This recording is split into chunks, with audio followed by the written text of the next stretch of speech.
Assalamualaikum warahmatullahi wabarakatuh. Perkenalkan, saya Salisa Fatwa Madani, NIM 1921211144 dari Hukum Keluarga Islam 5E. Pada kesempatan kali ini, saya akan menjelaskan mengenai puasa. Sebelumnya, teman saya sudah menjelaskan mengenai kemuliaan apa saja yang ada pada melakukan ibadah puasa ini. Kemudian ada juga tentang kewajiban melaksanakan puasa, yakni puasa Ramadan yang dilakukan selama 30 hari atau selama 1 bulan. Nah, ternyata puasa ini bisa atau dapat dilakukan karena adanya hal-hal tertentu, karena adanya suatu pelanggaran, atau karena adanya hal-hal yang tidak diperbolehkan dilakukan pada saat-saat yang dikhususkan pada waktu itu. Nah, pelanggaran-pelanggaran seperti apa? Mari simak dan perhatikan baik-baik. Yang pertama, mengenai pembunuhan mukmin dengan atau tanpa sengaja. Seperti yang diketahui, setiap manusia seringkali melakukan suatu perbuatan yang tanpa adanya niatan untuk dilakukan.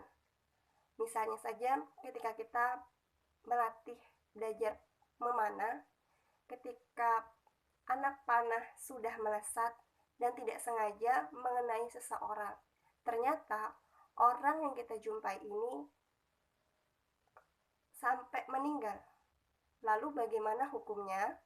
Nah, oleh karena itu, dalam Quran surat An-Nisa ayat 92 menjelaskan mengenai hukumnya, yang berbunyi, A'udzubillahi minasyaitonirrajim.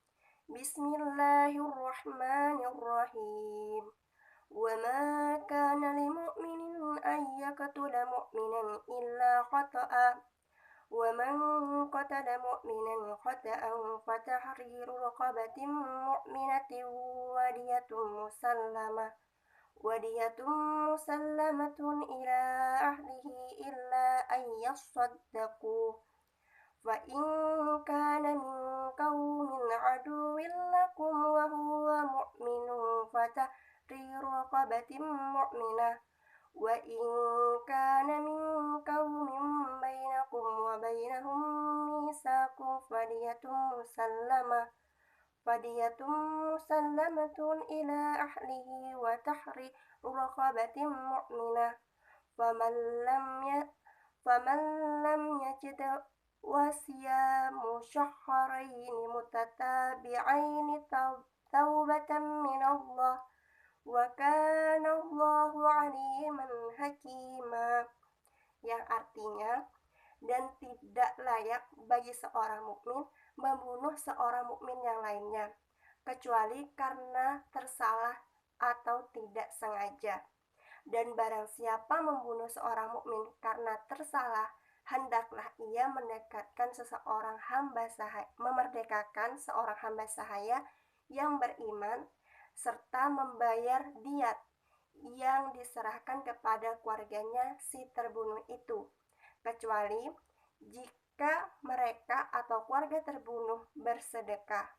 Jika ia si terbunuh dan kaum kafir yang ada perjanjian damai antara mereka dengan kamu, maka hendaklah si pembunuh membayar diat yang diserahkan kepada keluarganya terbunuh, serta memerdekakan hamba sahaya yang beriman. Barang siapa yang tidak memperolehnya, maka hendaklah ia atau si pembunuh berpuasa 2 bulan berturut-turut untuk penerimaan taubat daripada Allah, dan adalah Allah Maha Mengetahui lagi Maha Bijaksana. Nah, penjelasan dalam ayat ini menjelaskan bahwa apabila kita membunuh seorang mukmin dan ternyata mukmin ini beriman, maka hukumnya kita wajib membayar diat kepada orang yang kita bunuh dan membayar dan memerdekakan hamba sahaya yang beriman. Yang kedua, apabila orang yang kita bunuh ini orang yang tidak beriman dan dia memusuhi Islam, maka kita wajib untuk memerdekakan hamba sahaya. Dalam beberapa pendapat ulama mengatakan boleh tidak beriman dan tidak diwajibkan atau tidak membayar diat. Yang ketiga, apabila orang yang kita bunuh ini ternyata tidak beriman, namun dia berdamai dengan agama Islam, maka ia diperbolehkan untuk membayar atau bersedekah kepada keluarga yang ia bunuh.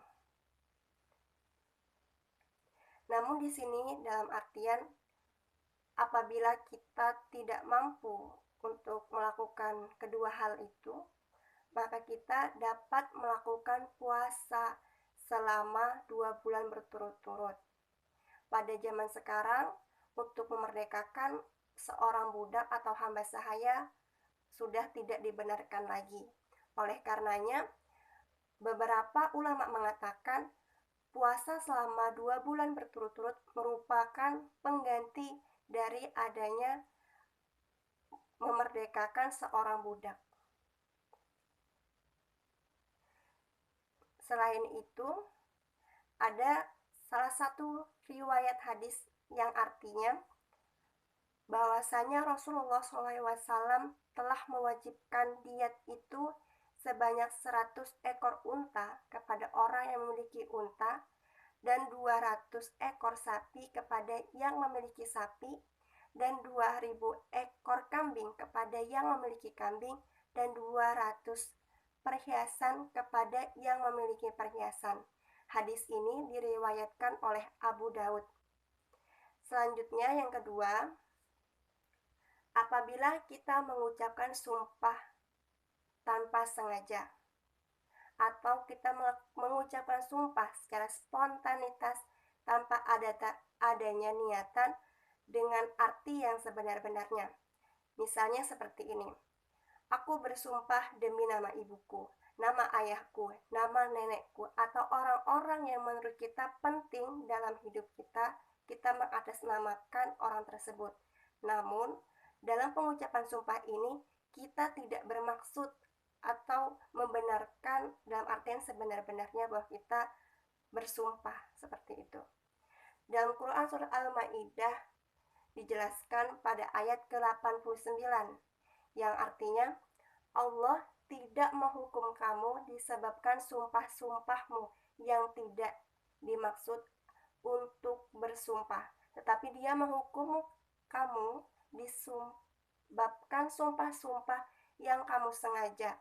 Maka kafarat melanggar sumpah itu ialah memberi makan 10 orang miskin, yaitu dari makanan yang biasa kamu berikan kepada keluargamu, atau memberi pakaian kepada mereka, atau memerdekakan seorang budak.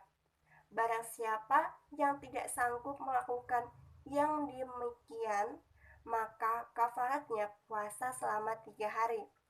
Yang demikian itu adalah kafarat sumpah-sumpahmu bila kamu bersumpah dan kamu langgar.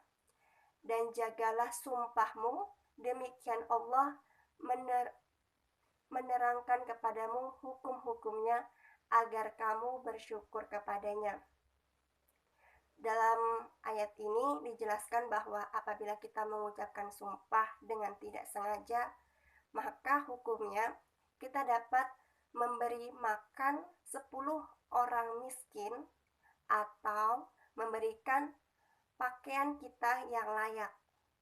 Memberi makan dalam artian di sini kita memberikan apa yang sebaik-baiknya kita miliki, seperti atau sebagaimana kita memberikan makan kepada adik kita, orang tua kita, kerabat-kerabat kita. Dan apabila kita selain itu kita bisa membebaskan seorang budak. Apabila kita sudah sanggup, maka bisa diganti dengan melaksanakan puasa selama 3 hari berturut-turut. Dalam beberapa pendapat atau jumhur ulama mengatakan bahwa puasa selama 3 hari di sini ada perbedaan, di mana ada yang mengatakan bahwa puasa di sini wajib dilakukan selama 3 hari berturut-turut atau tidak adanya jeda.